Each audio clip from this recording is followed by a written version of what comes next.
কোথাও গিয়ে কি মনে হচ্ছে যে আপনারা যে রাজনীতি করে ১০৭ নম্বর ওয়ার্ডে ক্রিমিনাল মুক্ত করবার একটা চেষ্টা করেছিলেন, সেই রাজনীতিটা পিছিয়ে পড়ছে, আবার ক্রিমিনাল রাজটা এগিয়ে আসছে? দেখুন, আসার তো চেষ্টা হচ্ছে এবং অত্যন্ত দুর্ভাগ্যের কথা যে তারা কোনো কোনো জায়গা থেকে সাপোর্ট পেয়েও যাচ্ছে এবং আমার মনে হয় যে একটু প্রশাসনকে আরও একটু সজাগ হওয়ার দরকার আছে। আমি ঠিক এই প্রশাসনের জায়গা থেকেই আসবো যে আপনি একজন জনপ্রতিনিধি, পাশের ওয়ার্ডের ১০৮ নম্বরের, ১০৭ নম্বর ওয়ার্ডে আপনি থাকেন। আপনি জনপ্রতিনিধি হিসেবে নিজের বাড়ির সামনে আক্রান্ত হচ্ছেন এবং সেই জায়গায় সাধারণ মানুষের নিরাপত্তা মানে কোথাও গিয়ে মানে আপনার বাড়ির সামনে রেকি করা হলো, বাইরে থেকে বিহার থেকে লোক নিয়ে আসা হলো আপনাকে মারার জন্যে, কোথাও গিয়ে প্রশাসনিক গাফিলতি থেকে যাচ্ছে?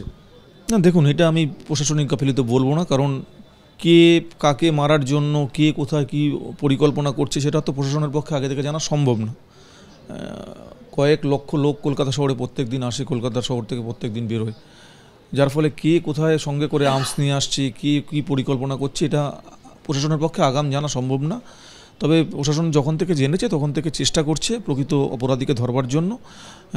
আরেকটু প্রোঅ্যাক্টিভ হতে হবে যাতে ক্রিমিনালরা যারা মাথা তোলবার চেষ্টা করছে তারা না উঠতে পারে। যে মমতা বন্দ্যোপাধ্যায়ের সঙ্গে থেকে আমরা যে রাজনীতি শিখেছি, সেই রাজনীতিটা আমার মনে হচ্ছে কোথাও যেন ওই জায়গাটা একটু বিঘ্নিত হচ্ছে, কারণ মানুষ আমাদের থেকে সরে যাচ্ছে। কেন সরে যাচ্ছে সেটা আমাদের কারণ অনুসন্ধান করতে হবে। আর দ্বিতীয় কথা, মমতাদির যে লক্ষ্য, যে উদ্দেশ্য, যে যতক্ষণ জনগণ আছে ততক্ষণ আমাদের দল আছে, ততক্ষণ আমরা আছি, সেটা বোধহয় কোথাও একটা ডিফার করছে ওই সমস্ত অঞ্চলে। আমার মনে হয় এটা দলের আরেকটু গুরুত্ব দিয়ে দেখা উচিত। আর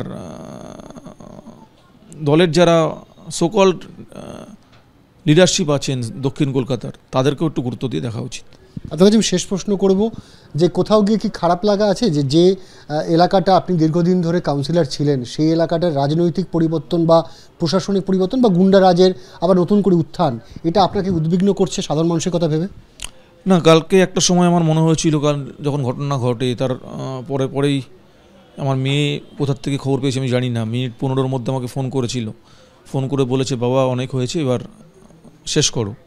আমিও একটা সময় ভাবা শুরু করে দিয়েছিলাম যে পলিটিক্সে বোধহয় আর আমার পক্ষে টানা সম্ভব হবে না, কিন্তু রাত্রিবেলা আবার বাড়িতে গিয়ে পরিবারের সঙ্গে, মেয়েদের সঙ্গে কথা বলেছি এবং সিদ্ধান্ত নিয়েছি যে লড়াই আমার জারি থাকবে, এদের বিরুদ্ধে লড়তে আমাকে হবেই। আর এই মুহূর্তে যদি এদের ভয় আমি ছেড়ে দিই তাহলে একটা অন্য বার্তা যাবে। এদের ভয়ে আমি পিছু পা হব না। মমতাদির নেতৃত্বে আমি তৃণমূল কংগ্রেসের থেকেই এদের বিরুদ্ধে লড়াই করব। তার মানে আপনি ১০৭ নম্বর ওয়ার্ডের এই যে দুষ্কৃতিরাজ বা এই যে দৌরাত্ম্য আবার নতুন করে মাথা চাড়া দিচ্ছে, সেটার বিরুদ্ধে লড়াই করছেন? দেখুন, আমার ওখানে বাড়ি, দল বলুক না বলুক, আমি তো ওখানে বাড়ি বিক্রি করে অন্য জায়গায় চলে যাব না। আমাকে দলের জেলা সভাপতি দেবাশিস কুমার ওই ওয়ার্ডে মাথা গলাতে বারণ করে দিয়েছিলেন। আমি সেখানে মাথা গলাই না রাজনৈতিক দিক থেকে, কিন্তু ওখানে একাধিক সংগঠনের সঙ্গে আমি যুক্ত। ওখানে মানুষ ব্যক্তিগতভাবে আমার সঙ্গে মানুষের সম্পর্ক আছে। কাজেই দেবাশিস কুমার বলুক না বলুক, আমাকে ওখানকার মানুষের সঙ্গে থাকতে হবে, মানুষের ভালো মন্দ নিয়ে চিন্তাভাবনা করতে হবে। সুতরাং আমি যতক্ষণ বাঁচব চেষ্টা করব মানুষের সঙ্গে থেকে কাজ করবার।